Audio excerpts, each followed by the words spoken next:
नमस्कार दोस्तों, study one self में आपका फिर से स्वागत है। आज हम स्टैटिक जीके की क्लास 02 शुरू कर रहे हैं। आज का हमारा फोकस महत्वपूर्ण त्योहार और उत्सव पर है। हम प्रश्न संख्या 18 से 38 तक का पूरा डीप एनालिसिस करेंगे। हर सवाल को हम एग्जामिनर की नज़र से बारीकी से समझेंगे।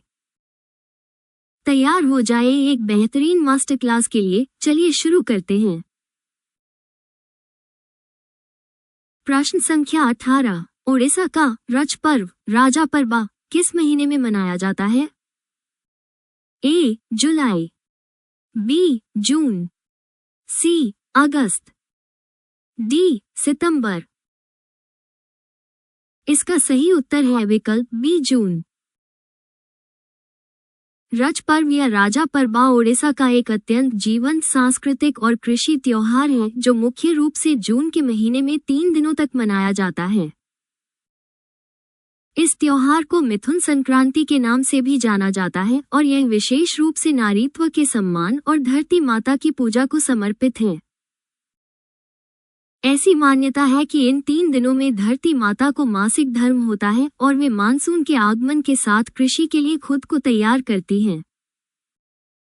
इन 3 दिनों के दौरान महिलाएं और लड़कियां काम नहीं करती हैं, नए कपड़े पहनती हैं और झूलों पर झूलते हुए पारंपरिक गीत गाती हैं। चौथे दिन वसुमती स्नान होता है जहां धरती माता की पूजा कर उन्हें स्नान कराया जाता है। ये त्योहार ओडिशा की कृषि परंपरा का मुख्य आधार है। प्रश्न संख्या 19। अंतर्राष्ट्रीय पतंग महोत्सव 2023 का मेजबान कौन सा शहर है? ए. ठाणे, बी. सूरत, सी. अहमदाबाद, डी. पुणे। इसका सही उत्तर है विकल्प सी. अहमदाबाद। अंतर्राष्ट्रीय पतंग महोत्सव 2023 का भव्य आयोजन गुजरात के अहमदाबाद शहर में साबरमती रिवर फ्रंट पर किया गया था। इसका उद्घाटन 8 जनवरी 2023 को गुजरात के राज्यपाल द्वारा किया गया था और इसमें दुनिया भर के पतंगबाजों ने अपनी कला दिखाई थी। अहमदाबाद में इस महोत्सव की शुरुआत वर्ष 1989 में की गई थी और तब से यह गुजरात की पर्यटन पहचान का एक महत्वपूर्ण हिस्सा बन चुका है। वर्ष 2026 के अंतर्राष्ट्रीय पतंग महोत्सव का आयोजन भी अहमदाबाद में ही होना प्रस्तावित है, जो इस शहर की वैश्विक प्रसिद्धि को दर्शाता है। मकर संक्रांति के समय होने वाला यह महोत्सव आसमान को रंग बिरंगी पतंगों से भर देता है और स्थानीय अर्थव्यवस्था को भी बहुत मजबूती प्रदान करता है। प्रश्न संख्या 20। मकरविलाकू उत्सव किस राज्य के सबरीमाला मंदिर में मनाया जाता है? ए. आंध्र प्रदेश, बी. केरल, सी. तमिलनाडु, डी. कर्नाटक।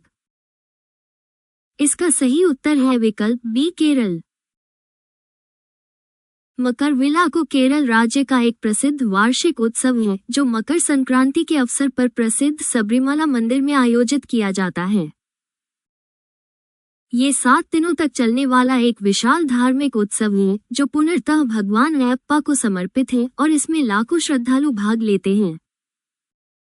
उत्सव का मुख्य आकर्षण शाम के समय दिखने वाली मकर ज्योति है, जिसे श्रद्धालु भगवान का साक्षात दिव्य स्वरूप और आशीर्वाद मानते हैं। सबरीमाला मंदिर केरल के पथानामथिट्टा जिले में पेरियार टाइगर रिजर्व की पहाड़ियों के बीच स्थित एक अत्यंत प्राचीन और शक्तिशाली मंदिर है। केरल की संस्कृति में इस उत्सव का स्थान सर्वोच्च है क्योंकि यह सांप्रदायिक सद्भाव और गहरी आध्यात्मिक आस्था का एक संगम पेश करता है। प्रश्न संख्या 21। मुसलमानों का कौन सा त्योहार बारावफात के नाम से भी जाना जाता है? ए. ईद उल जुहा, बी. शब-ए बारात, सी. मुहर्रम, डी. मिलाद उन नबी। इसका सही उत्तर है विकल्प डी. मिलाद उन नबी। मुसलमानों द्वारा मनाया जाने वाला मिलाद उन नबी त्योहार ही लोकप्रिय रूप से बारावफात के नाम से जाना जाता है। इस त्योहार को मौइद भी कहा जाता है और यह इस्लाम के पैगंबर हजरत मोहम्मद साहब के जन्मदिन की खुशी में मनाया जाता है। इस्लामी कैलेंडर के अनुसार यह रबीउल अव्वल महीने की 12वीं तारीख को मनाया जाता है, जिसे सादगी और इबादत का दिन माना जाता है। इस दिन मस्जिदों और घरों में मोहम्मद साहब के जीवन और उनके महान उपदेशों की चर्चा की जाती है और लोग गरीबों को दान देते हैं। विकल्पों में दिया गया ईद उल जुहा कुर्बानी का त्योहार है, जबकि मुहर्रम शहादत की याद में मनाया जाने वाला एक विशेष धार्मिक पर्व है।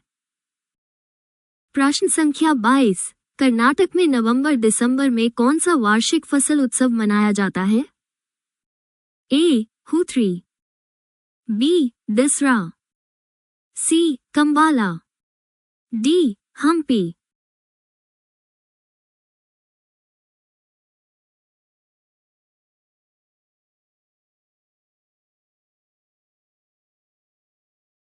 इसका सही उत्तर है विकल्प ए. हुथ्री। हुथ्री, हथरी, कर्नाटक राज्य का एक प्रमुख वार्षिक फसल उत्सव है जो मुख्य रूप से नवंबर या दिसंबर के महीने में मनाया जाता है। ये त्योहार कर्नाटक के कोडागु, कुर्ग क्षेत्र में कोडावा समुदाय द्वारा धान की फसल की पहली कटाई की खुशी में बहुत उत्साह से मनाते हैं। त्योहार के दौरान कोडावा पुरुष अपनी पारंपरिक वेशभूषा में तलवार और थाली लेकर लोक नृत्य करते हैं, जो बहुत प्रभावशाली होता है। नई फसल को घर लाने से पहले खेतों में पूजा की जाती है और बंदूकों से हवा में फायर कर उत्सव की शुरुआत की घोषणा की जाती है। अन्य विकल्प जैसे कंबाला भैंसों की दौड़ का उत्सव है और हम्पी उत्सव कला और वास्तुशिल्प को प्रदर्शित करने वाला एक बड़ा सांस्कृतिक मेला है। प्रश्न संख्या 23। तमु लोसार त्योहार किस राज्य में गुरुंग समुदाय द्वारा मनाया जाता है? ए. गोवा, बी. सिक्किम, सी. असम, डी. मध्य प्रदेश। इसका सही उत्तर है विकल्प बी. सिक्किम। सिक्किम राज्य में तमु लोसार त्योहार गुरुंग समुदाय द्वारा नए साल के आगमन के रूप में बहुत हर्षोल्लास के साथ मनाया जाता है। मूल रूप से यह नेपाल के गुरुंग समुदाय का प्रमुख त्योहार है, जो समय के साथ सिक्किम की सांस्कृतिक विविधता का एक अभिन्न अंग बन गया है। लोसार का अर्थ नया साल होता है और इस दिन लोग अपने पारंपरिक परिधान पहनते हैं, नाचते हैं और एक दूसरे को सुख समृद्धि की बधाई देते हैं। इस अवसर पर मठों में विशेष प्रार्थनाएं की जाती हैं और गुरुंग लोक नृत्य सेल का प्रदर्शन किया जाता है, जो इस संस्कृति की जान है। ये त्योहार सिक्किम की जनजातीय पहचान को संरक्षित करने और आने वाली पीढ़ियों को अपनी जड़ों से जोड़ने का एक अत्यंत प्रभावी माध्यम है। प्रश्न संख्या 24। नाग पंचमी हिंदू कैलेंडर के किस महीने में मनाई जाती है? ए. शरद, बी. कार्तिक, सी. श्रावण, डी. आषाढ़। इसका सही उत्तर है विकल्प सी. श्रावण। नाग पंचमी का त्योहार हिंदू कैलेंडर के श्रावण सावन महीने के शुक्ल पक्ष की पंचमी तिथि को पूरे भारत में बड़ी श्रद्धा से मनाया जाता है। इस दिन मुख्य रूप से भगवान शिव और नाग देवताओं की उपासना की जाती है। मान्यता है कि नागों की पूजा करने से कालसर्प दोष से मुक्ति मिलती है। भक्त इस दिन नागों को दूध अर्पित करते हैं और उनकी सुरक्षा का संकल्प लेते हैं, क्योंकि नागों को भारतीय कृषि का रक्षक भी माना जाता है। श्रावण मास भगवान शिव का प्रिय महीना है और नाग उनके गले का आभूषण है, इसलिए इस दिन की गई पूजा का अनंत फल बताया गया है।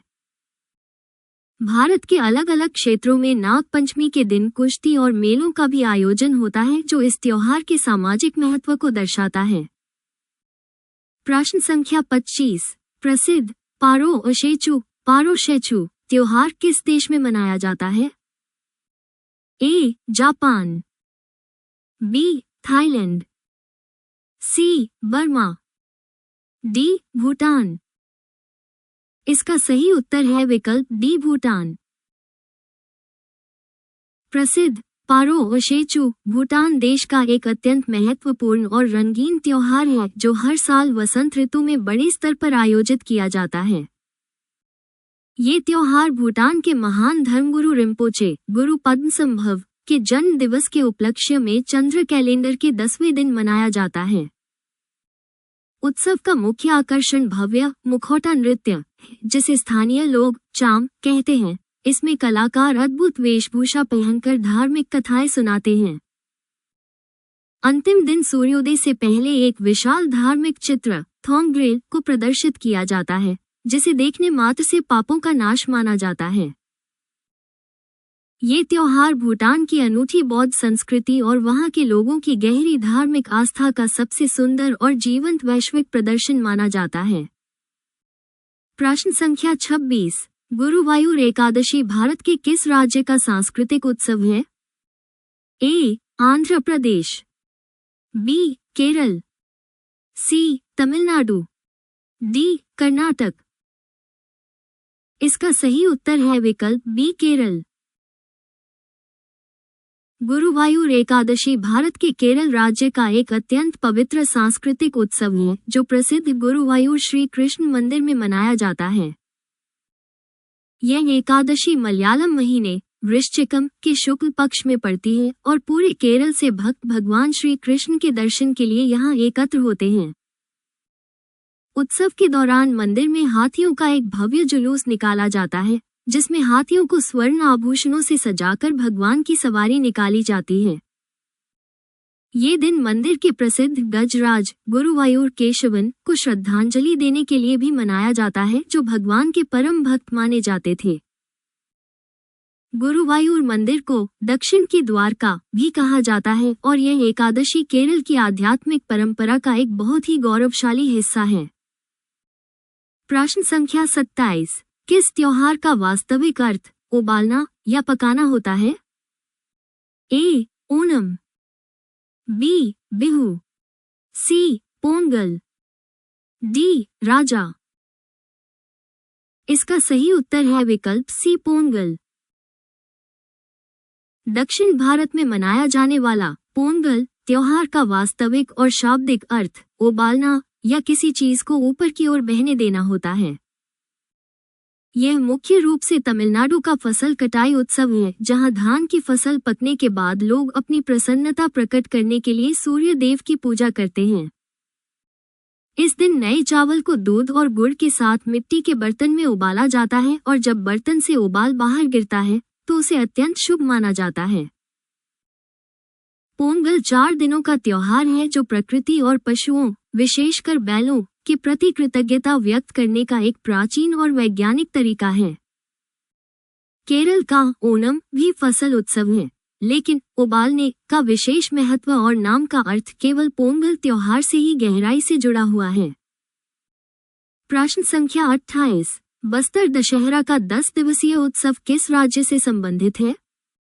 ए. छत्तीसगढ़, बी. झारखंड, सी. बिहार, डी. ओडिशा। इसका सही उत्तर है विकल्प ए. छत्तीसगढ़। बस्तर दशहरा भारत के छत्तीसगढ़ राज्य से संबंधित है और ये दुनिया का सबसे लंबे समय तक 75 दिनों तक चलने वाला दशहरा उत्सव है। इसकी शुरुआत 13वीं शताब्दी में बस्तर के चौथे काकतीय राजा पुरुषोत्तम देव के शासनकाल में हुई थी, जो इसे एक ऐतिहासिक गौरव प्रदान करती है। यह उत्सव भगवान राम की रावण पर जीत के लिए नहीं, बल्कि स्थानीय देवी दंतेश्वरी माई की आराधना के लिए बहुत ही श्रद्धा से मनाया जाता है। दशहरे के दौरान रथ यात्रा का आयोजन होता है, जहां लकड़ी के विशाल रथ को स्थानीय जनजातीय लोग अपने हाथों से खींचते हैं। ये छत्तीसगढ़ की जनजातीय संस्कृति, उनकी कला और उनकी प्राचीन परंपराओं को एक साथ देखने का सबसे बड़ा और अद्भुत अवसर माना जाता है। प्रश्न संख्या 29। असम का मुख्य त्योहार बिहू वर्ष में कुल कितनी बार मनाया जाता है? ए. 2, बी. 3, सी. 5, डी. 4। इसका सही उत्तर है विकल्प बी. 3। बिहू असम का सबसे महत्वपूर्ण और लोकप्रिय त्योहार है, जो एक वर्ष में कुल 3 अलग अलग अवसरों पर अलग अलग रूपों में मनाया जाता है। पहला, रंगोली या बोहाग बिहू, अप्रैल में बसंत ऋतु और असमिया नए साल के स्वागत के लिए नाच गाने के साथ मनाया जाता है। दूसरा, कोंगली या काटी बिहू, अक्टूबर में मनाया जाता है, जो सादगी और फसलों की सुरक्षा हेतु दीप जलाने का एक बहुत ही शांत पर्व है। तीसरा, भोगली या माघ बिहू, जनवरी में फसल कटाई के बाद सामूहिक भोज और खुशियों के साथ मनाया जाता है, जो एकता का प्रतीक है। बिहू नृत्य और लोकगीत असमिया पहचान की आत्मा है और ये त्योहार पूरे असम को धार्मिक भेदभाव से ऊपर उठकर एक सूत्र में पिरोता है। प्रश्न संख्या 30, असम के किस शहर में हर वर्ष चाय महोत्सव मनाया जाता है? ए. जोरहाट, बी. गुवाहाटी, सी. सिलचर, डी. डिब्रूगढ़। इसका सही उत्तर है विकल्प ए. जोरहाट।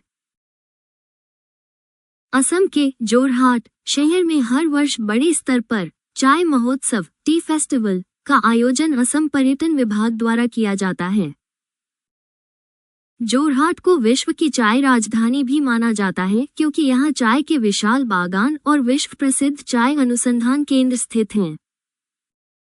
इस महोत्सव का मुख्य उद्देश्य असमिया चाय की वैश्विक ब्रांडिंग करना और पर्यटन के माध्यम से स्थानीय लोगों के रोजगार को बढ़ावा देना है। महोत्सव के दौरान चाय चखने के सत्र, टी टेस्टिंग, गोल्फ खेल और चाय बागानों के भ्रमण जैसे कई रोमांचक कार्यक्रम आयोजित किए जाते हैं। यह उत्सव असम की अर्थव्यवस्था की रीढ़ चाय के प्रति वहां के लोगों के गौरव और उनके कड़े परिश्रम को सम्मानित करने का एक तरीका है। प्रश्न संख्या 31, भगवान पद्मसंभव के सम्मान में लद्दाख में कौन सा महोत्सव मनाया जाता है? ए. Hornbill, B. सागा दावा, सी. गंगौर, डी. हिमिस महोत्सव। इसका सही उत्तर है विकल्प डी. हिमिस महोत्सव। भगवान पद्मसंभव, जिन्हें गुरु रिम्पोचे भी कहते हैं, के सम्मान में लद्दाख में प्रसिद्ध हिमिस महोत्सव का आयोजन किया जाता है। हेमिस या हेमिस-सू लद्दाख के सबसे बड़े और सबसे पुराने हेमिस मठ में मनाया जाने वाला 2 दिवसीय अत्यंत पावन और भव्य उत्सव है। तिब्बती बौद्ध धर्म के संस्थापक पद्मसंभव के जन्मदिन पर आयोजित होने वाले इस उत्सव में लामा पवित्र मुखौटा नृत्य करते हैं। यह उत्सव बुराई पर अच्छाई की जीत का प्रतीक है और इसमें लद्दाखी संगीत तथा पारंपरिक वाद्ययंत्रों की गूंज पूरे वातावरण को दिव्य बना देती है। हेमिस महोत्सव लद्दाख की समृद्ध सांस्कृतिक विरासत और बौद्ध दर्शन की गहराई को पूरी दुनिया के सामने बहुत ही गर्व के साथ पेश करता है। प्रश्न संख्या 32, कौन सा त्योहार टाई ऑफ प्रोटेक्शन सुरक्षा का बंधन शब्द से जुड़ा है? ए. रक्षाबंधन, बी. करवा चौथ, सी. छठ पूजा, डी. बैसाखी। इसका सही उत्तर है विकल्प ए. रक्षाबंधन। रक्षाबंधन का त्योहार टाई ऑफ प्रोटेक्शन शब्द से जुड़ा है, जो भाई और बहन के बीच अटूट प्रेम और सुरक्षा के वादे का प्रतीक माना जाता है। ये त्योहार हिंदू कैलेंडर के अनुसार श्रावण सावन मास की पूर्णिमा तिथि को पूरे भारत में बहुत ही हर्षोल्लास के साथ मनाया जाता है। इस दिन बहन अपने भाई की कलाई पर रक्षा सूत्र राखी बांधती है और भाई अपनी बहन को जीवन भर रक्षा करने का पवित्र वचन देता है। इतिहास में रानी कर्णावती और हुमायूं की कहानी रक्षाबंधन के महत्व और इस धागे की शक्ति का एक बहुत ही प्रसिद्ध और ऐतिहासिक उदाहरण है। आज के समय में ये त्योहार केवल खून के रिश्तों तक सीमित नहीं है, बल्कि समाज में आपसी सुरक्षा और भाईचारे के बंधन को भी बहुत मजबूती देता है। प्रश्न संख्या 33, गुजरात सरकार द्वारा मोढेरा नृत्य महोत्सव किस जिले में आयोजित किया जाता है? ए. भरूच, बी. अमरेली, सी. मेहसाणा, डी. डांग। इसका सही उत्तर है विकल्प सी. मेहसाणा।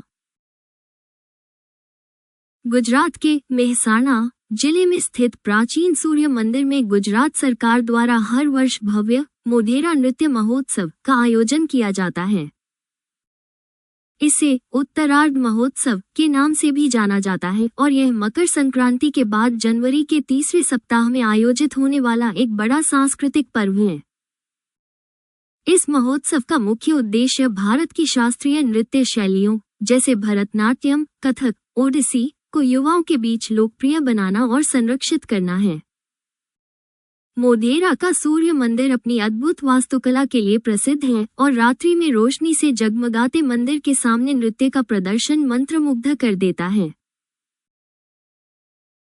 यह महोत्सव गुजरात की ऐतिहासिक विरासत और शास्त्रीय कला के प्रति वहां के लोगों के गहरे सम्मान और गौरव को प्रदर्शित करने का एक माध्यम है। प्रश्न संख्या 34। जैन धर्म का प्रसिद्ध त्योहार महामस्तकाभिषेक कितने वर्षों बाद मनाया जाता है? A. 5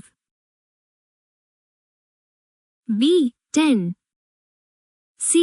12 D. 15 इसका सही उत्तर है विकल्प C. 12। महामस्तकाभिषेक जैन धर्म के सबसे महत्वपूर्ण और बड़े धार्मिक उत्सवों में से एक है, जो प्रत्येक 12 वर्ष के लंबे अंतराल पर एक बार आयोजित होता है। यह उत्सव दक्षिण भारत के कर्नाटक राज्य में स्थित श्रवणबेलगोला में भगवान बाहुबली गोमतेश्वर की विशाल प्रतिमा के अभिषेक हेतु मनाया जाता है। इस दौरान 57 फीट ऊंची प्रतिमा का दूध, घी, केसर, गन्ने के रस और चंदन से अभिषेक किया जाता है, जो देखने में अत्यंत भव्य और अलौकिक होता है। भगवान बाहुबली को प्रथम जैन तीर्थंकर ऋषभदेव का पुत्र माना जाता है और उन्होंने मोक्ष प्राप्ति के लिए घोर तपस्या की थी, जो शांति का संदेश देती है।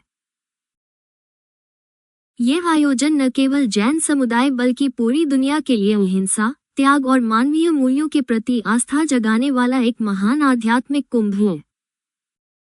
प्रश्न संख्या 35। महावीर जयंती हिंदू कैलेंडर के अनुसार किस महीने में मनाई जाती है?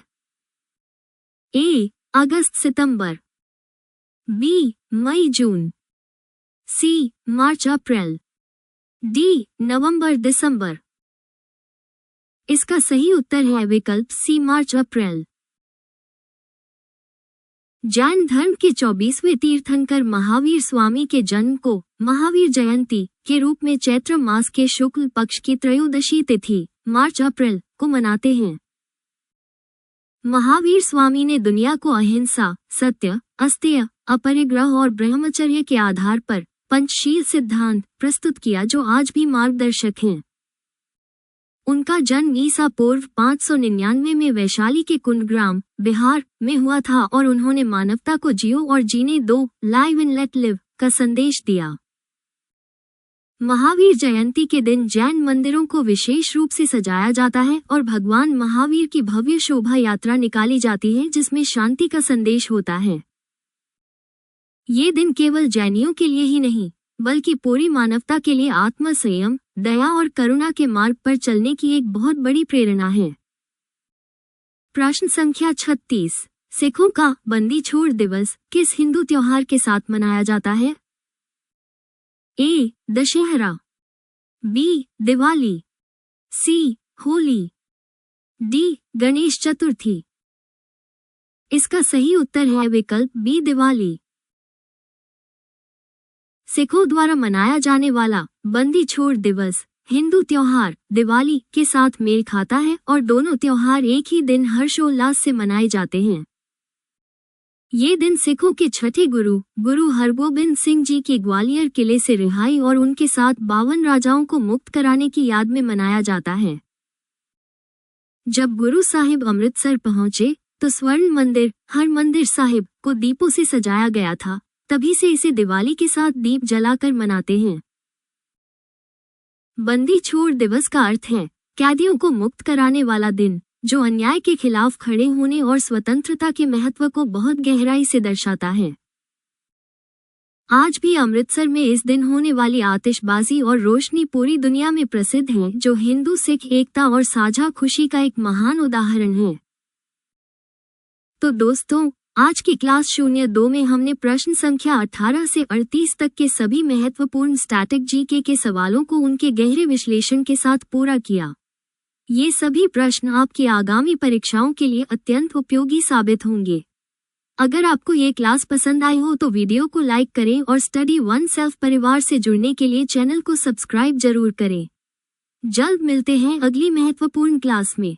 तब तक मन लगाकर पढ़ते रहिए। जय हिंद, जय भारत।